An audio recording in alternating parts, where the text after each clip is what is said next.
out to where Alcofabras had his corner in the barn. We would go giggling out into the evening when Linus Lancaster was still at his work, whatever that was, far from the house and not expected back for supper. And we would find Alcofabras, and he would tell us stories that weren't out of any book I've ever known. And we would listen and sit together and shiver as he told them to us on the straw. Alcofabras had a voice that could churn as deep as a rock hole or high and twisty as a sick redbird, and he had had his stories from a grandmother who had come over in a boat. When he told his stories, he never blinked. His eyes just flicked from one of us to the other. When he was finished, we went back to whatever it was we had been doing or were supposed to be doing and needed to get done. We didn't giggle when he had completed his story. We walked quietly. Sometimes Horace or Ulysses had come in with us for the telling. They were each one of them near as big as Linus Lancaster.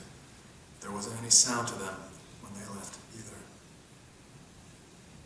There was one about black bark and one about wet dough. In the one about black bark, a man found a piece of black bark in his coat pocket and threw it away. But the next time he put on his coat, it was there again. He threw that bark down a well, and it was there. He threw it into the fire, and there it was.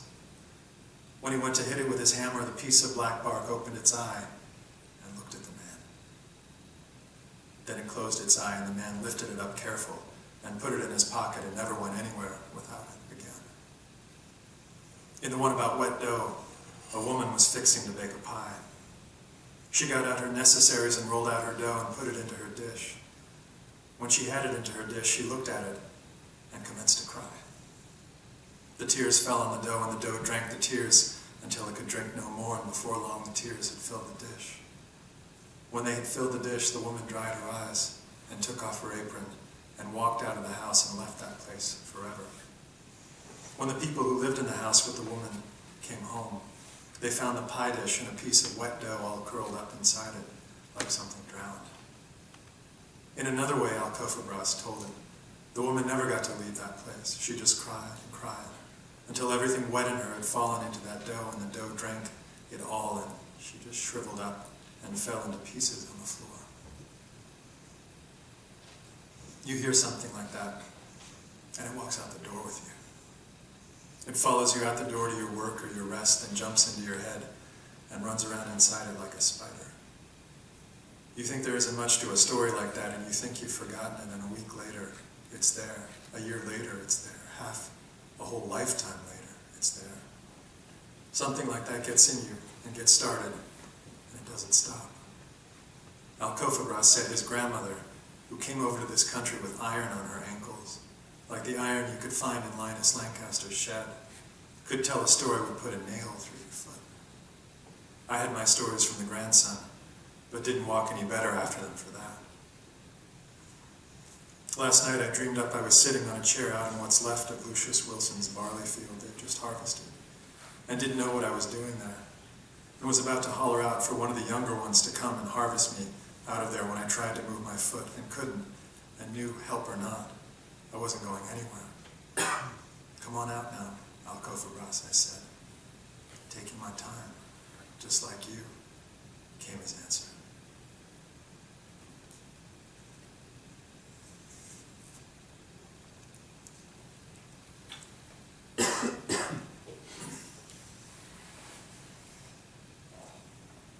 Alcofabras' story. The onion slept with a cord attached to its ankle in the coal cellar, unless the coal cellar already had company, and then he slept with a cord attached to his ankle in the yard. In the coal cellar, the coal spoke to him, and in the yard it was the trees. One night the master came home with his face painted for the stage. The master lay about him until everything he struck had fallen. One did not rise and never would again.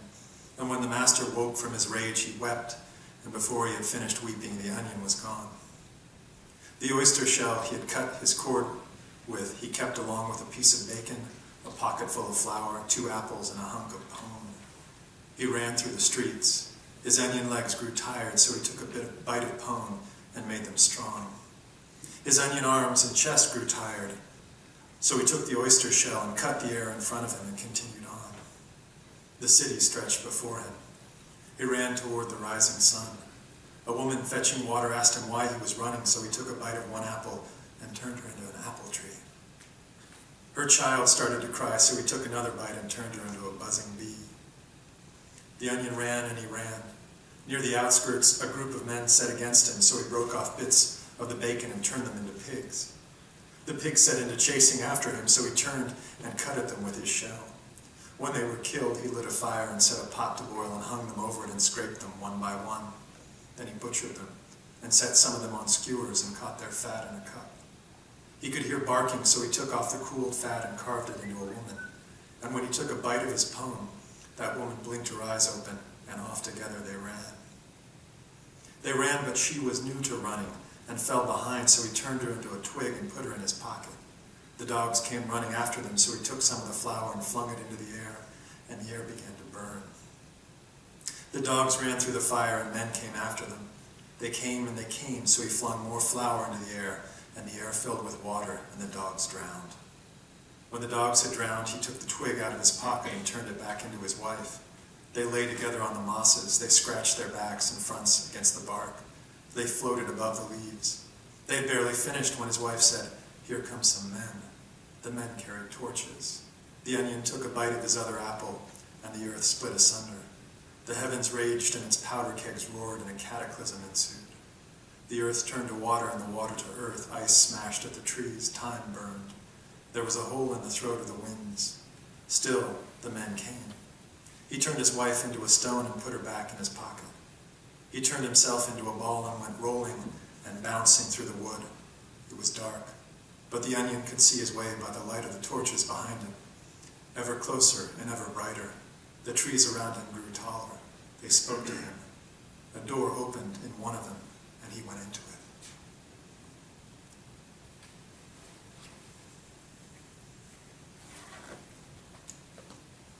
Cleome speaks. It was long ago, at the beginning of everything. And in those early days, all the people were just skulls. They had no arms, no legs, no bodies, no skin, no eyes. They were skulls with little candle flames burning inside of them. And to get around, they had to hop. They were always angry, these skulls. And they were jealous of the animals that walked the earth with their paws and green eyes and long teeth and handsome fur. Whenever they could, they would kill an animal and steal its fur and take its eyes and walk through the world clothed in something beside bone and flesh, beside bone and with something to see with that wasn't candle flame. One day, the Lord of Fire, who ruled over that world, went out for a walk and saw a group of these skulls stalk and kill and skin a beautiful lion. He watched them fight over the skin and the eyes and the legs and the claws. They fought so hard that everything was torn to bits, and all that was left was a bloody mess. He was saddened by this sight and walked on. A little farther along, he saw a group of skulls stalk and kill and skin a beautiful deer. He watched them fight over the skin and the eyes and the legs and the hooves. He was saddened by this sight and shook his head and walked on. All of that day and all of that night, he watched skulls stalk and kill and destroy. And what they didn't destroy, they paraded around him. Sometime during the middle of that night, he came upon a group of skulls huddled quietly together in a pile, their little candle flames gently lighting the night. He was so struck by the difference between these skulls and the ones he had seen before that he asked them why they too weren't fighting over a carcass, why they were sitting so quietly with their candles burning so bright. "Shh," they said. "There's an elephant coming. We mean to have its tusks." The Lord of Fire was so disgusted by all these skulls that he sent out a cold wind to blow out their candles. When all the candles of the world had been blown out, he gathered up the skulls and built fine bodies around them, and wrapped skin around their bodies and gave them all eyes and mouths and ears. "You are the people I meant," he said, considering them as they rose and began to walk about. Then he went back to his palace to sleep. While he slept, the people put on clothes and built themselves houses and plowed the fields and harvested their grains. It was while they were working and while the Lord of Fire was sleeping, dreaming his dreams of fire, that in some of their skulls, some of the candle flames came flickering back.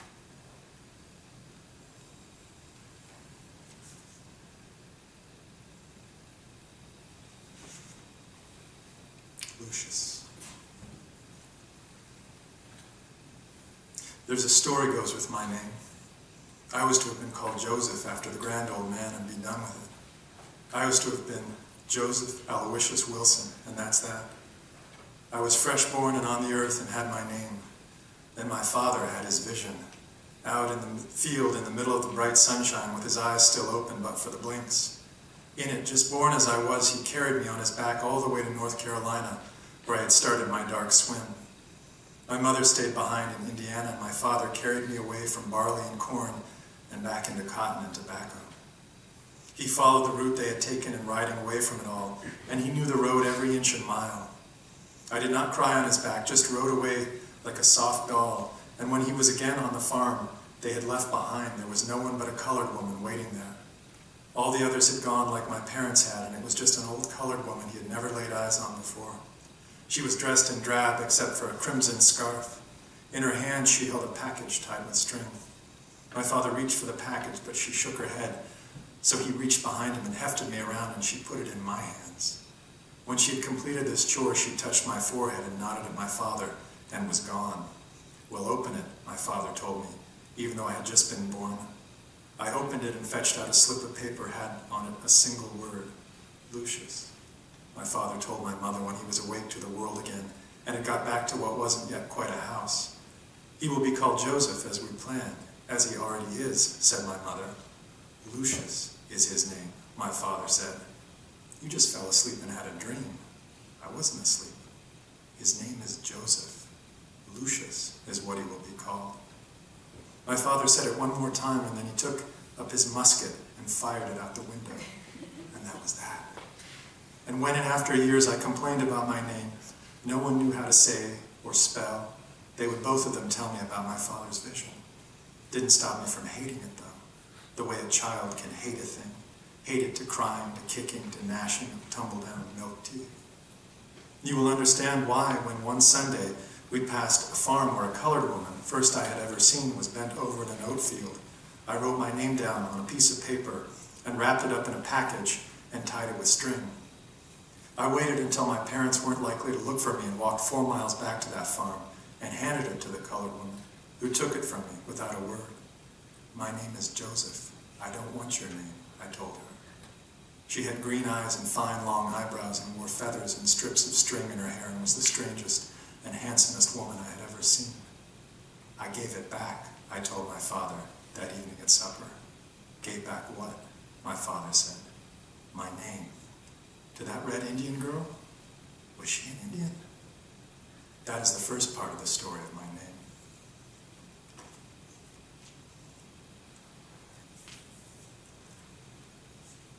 In the evening, she would tell it, in the dusk light. When the candles were lit and the fire was low, she would clear her throat.